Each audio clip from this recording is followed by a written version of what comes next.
Stoicism, self-respect, inner strength. If you feel drained from constantly explaining yourself, shrinking to be accepted, or chasing respect that never comes, this is not because you lack value. It's because somewhere along the way you were taught to lower yourself to survive. The Stoics warned us about this centuries ago. They knew the greatest danger was not poverty, rejection, or failure, but betraying your own worth in exchange for approval. Most people don't fall into weakness overnight. They slowly cross an invisible line. They laugh when disrespected. They stay silent when something feels wrong. They explain themselves to people who don't deserve an explanation. They compete for attention instead of standing firm in dignity. And one day, they wake up feeling small without knowing exactly when it happened. This is where Stoicism draws the line. Not with arrogance, not with aggression, but with unshakable inner authority. In this three-part Stoic breakdown, we will rebuild that authority step by step. Not to dominate others, but to never lower yourself again. Lesson 1. Stop explaining yourself to everyone. One of the fastest ways a person loses respect, both from others and from themselves, is over-explaining. At first, it looks harmless, even polite.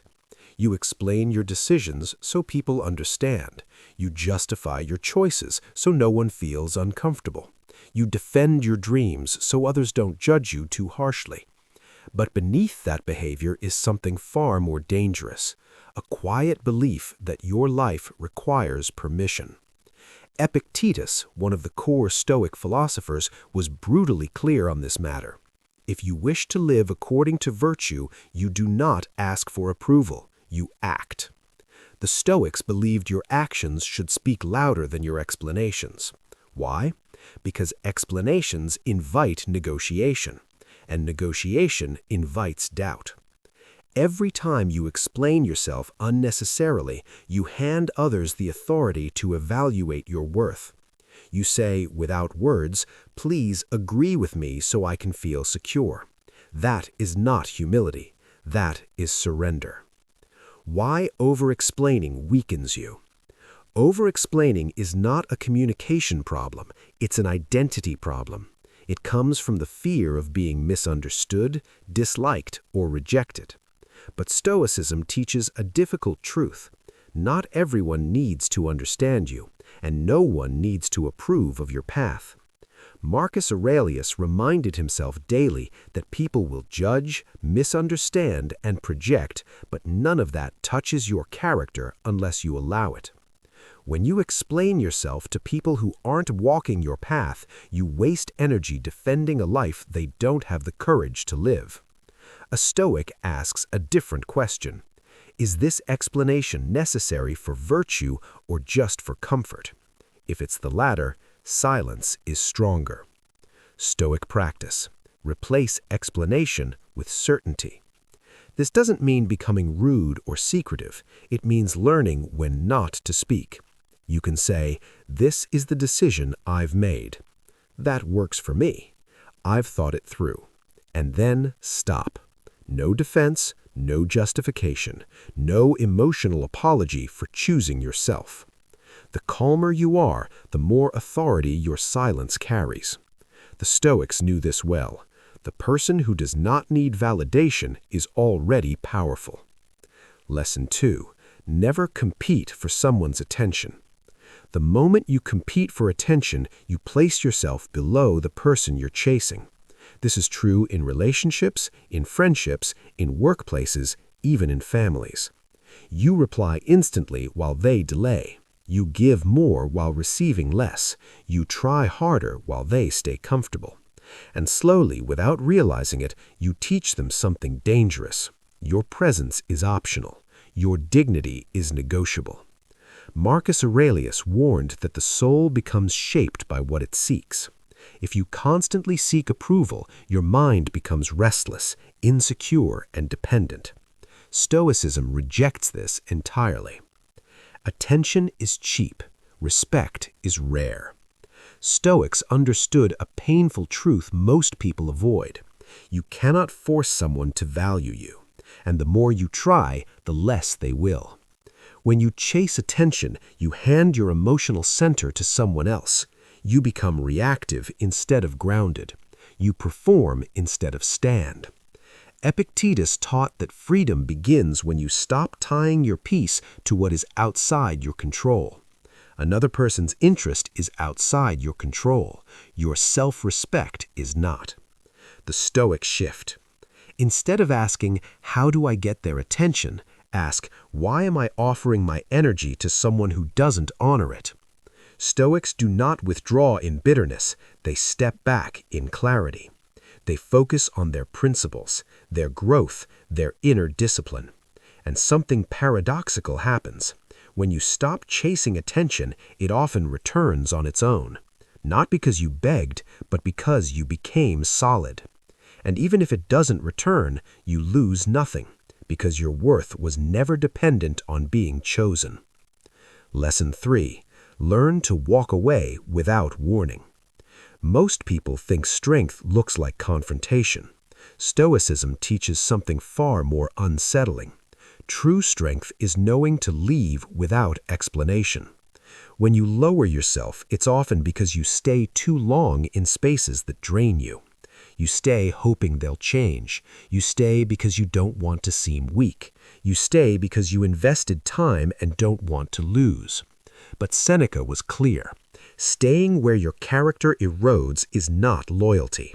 It is self-betrayal. Why silence is power. When you announce your exit, you invite manipulation. Promises appear, temporary change follows, and then the cycle repeats. A Stoic does not argue with patterns. They observe and act. Walking away quietly means you have already decided. Your peace matters. Your dignity is not up for debate. You no longer need permission to leave what harms you. No speeches, no drama, no final message hoping they understand. Just action. The inner transformation. Walking away quietly rewires your identity. It teaches your nervous system, "I can survive without approval." It teaches your mind, "I trust my judgment." And it teaches the world, "I do not negotiate my worth." This applies to relationships, careers, friendships, and environments. A Stoic leaves not in anger, but in alignment. Lesson 3. Learn to walk away without warning.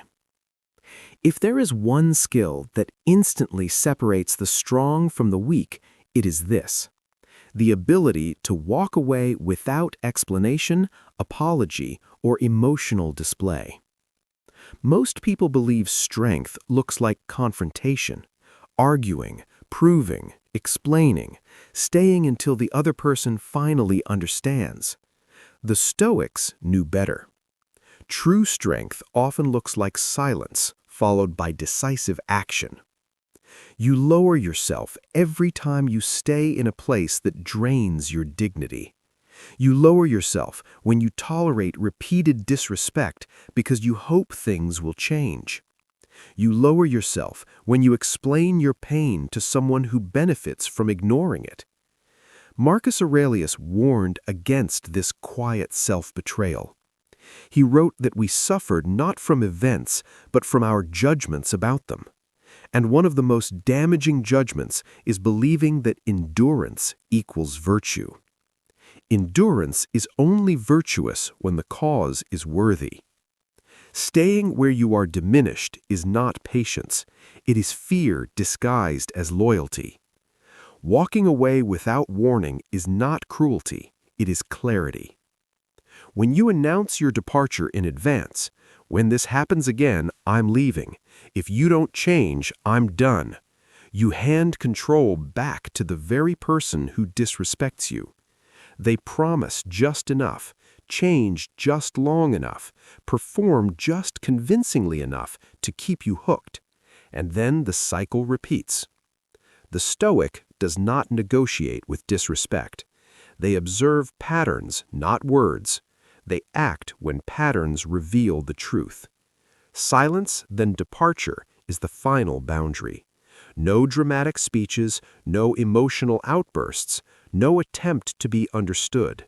Because the need to be understood by someone who mistreats you is itself a form of lowering yourself. Epictetus taught that freedom begins the moment you stop needing approval from those who do not share your values. Walking away without warning is not weakness, it is sovereignty. It tells the world, I know my worth, I will not beg you to see it. And here is the paradox. The less you explain your exit, the more power it carries. Those who respected you will understand without words. Those who didn't never would have understood anyway. Lesson 4. Protect your time as if it were your life, because it is. Nothing reveals self-respect more clearly than how a person guards their time. You can tell how someone values themselves by what they allow to consume their hours. The Stoics understood a truth most people avoid. Time is not money. Time is life. Seneca wrote with brutal clarity, "It is not that we have a short time to live, but that we waste much of it." Every moment you give away thoughtlessly is a moment you will never reclaim. And yet, people give away their time constantly to conversations that lead nowhere, to obligations rooted in guilt, to people who take without giving, to habits that numb instead of nourish. Each yes spoken without intention is a quiet no spoken to yourself. Lowering yourself does not always look dramatic. Often it looks like saying yes when you want to say no, like answering every message immediately, like staying available to everyone except yourself. The Stoic approach is ruthless in its clarity. If something does not strengthen your character, sharpen your mind, or align with your values, it deserves limited access to your time. Protecting your time is not selfishness, it is discipline. It means understanding that availability is a form of currency, and when you give it away cheaply, people treat it as cheap. When you respect your own time, others begin to respect it as well. Not because you demand it, but because boundaries silently educate. Marcus Aurelius reminded himself daily that death hangs over us all. This was not meant to inspire fear, but urgency. Ask yourself this Stoic question before committing your time. If this were my last year alive, would this still matter? If the answer is no, you have your answer. Protect your mornings, protect your focus, protect the quiet hours where your mind can grow, because a person who controls their time cannot be easily controlled by others. Lesson 5. Speak less, let your presence carry the weight. The final way people unknowingly lower themselves is by speaking too much. They talk to fill silence. They talk to justify. They talk to prove intelligence. They talk to avoid being overlooked. But excessive speech dilutes authority. The Stoics revered restraint. Epictetus famously said we have 2 ears and 1 mouth for a reason, not as a joke, but as instruction. Words are powerful only when they are rare and deliberate. Notice this universal truth.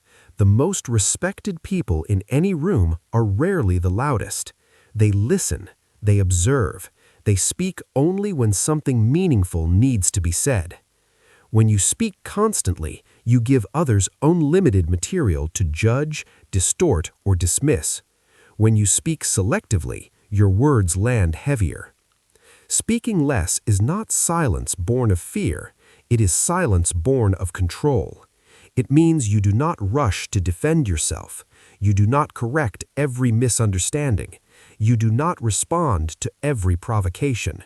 You allow your actions, consistency, and character to speak where words would cheapen the message. Marcus Aurelius left us a simple filter.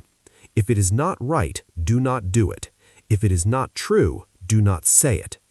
Apply this, and most unnecessary speech disappears. This discipline creates a powerful shift. People begin to lean in when you speak. They sense intention. They feel weight. Silence becomes your armor. Words become your blade. And here is the Stoic secret few understand. You do not need to announce your strength. Strength reveals itself through restraint. Part 3. Stoic discipline. Protect your time, master your silence, and never lower yourself again. If you want to know how people truly value you, don't listen to what they say. Watch how they treat your time.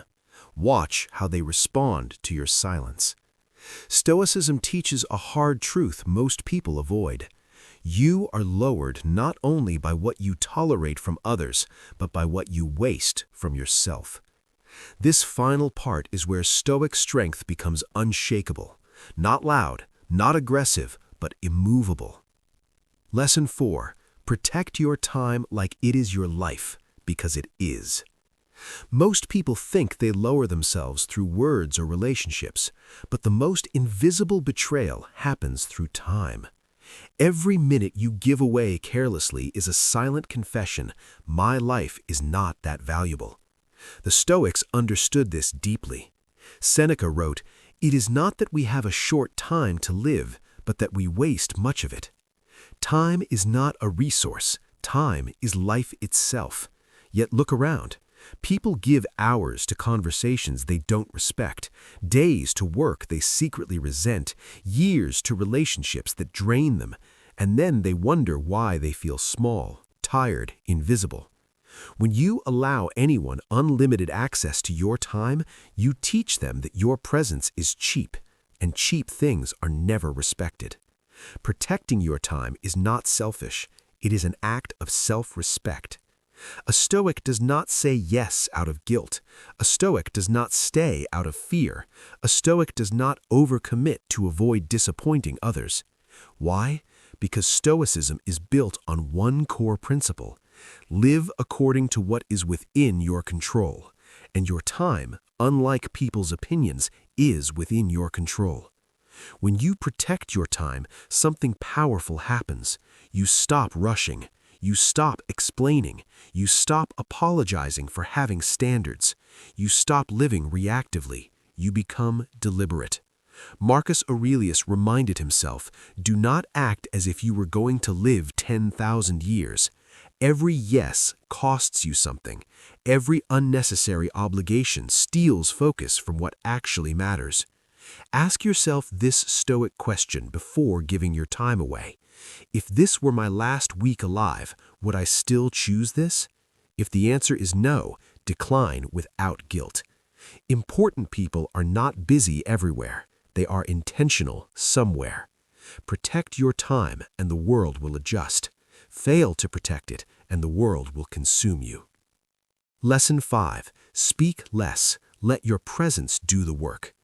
The final way people lower themselves is subtle but devastating. They talk too much.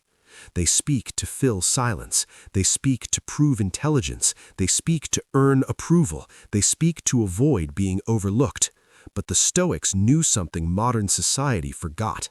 Words lose power when used carelessly. Epictetus taught, we have 2 ears and 1 mouth, so that we can listen twice as much as we speak.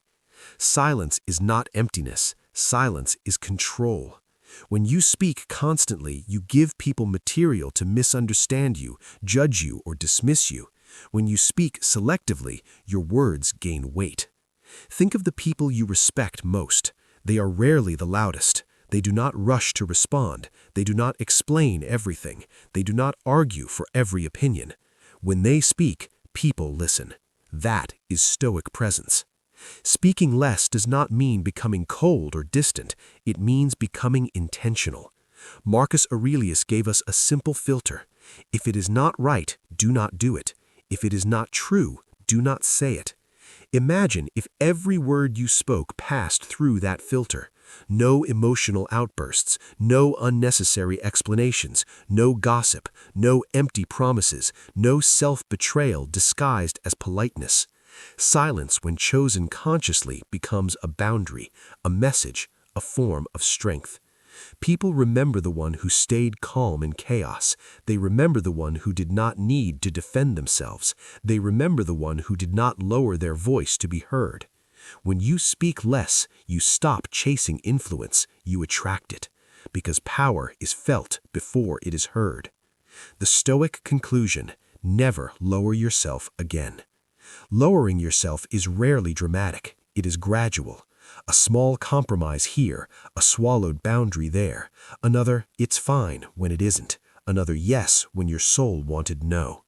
Over time, you wake up feeling invisible, not because the world ignored you, but because you trained it to. Stoicism offers a different path, not arrogance, not ego, not domination, but inner authority. You stop explaining yourself. You stop competing for attention.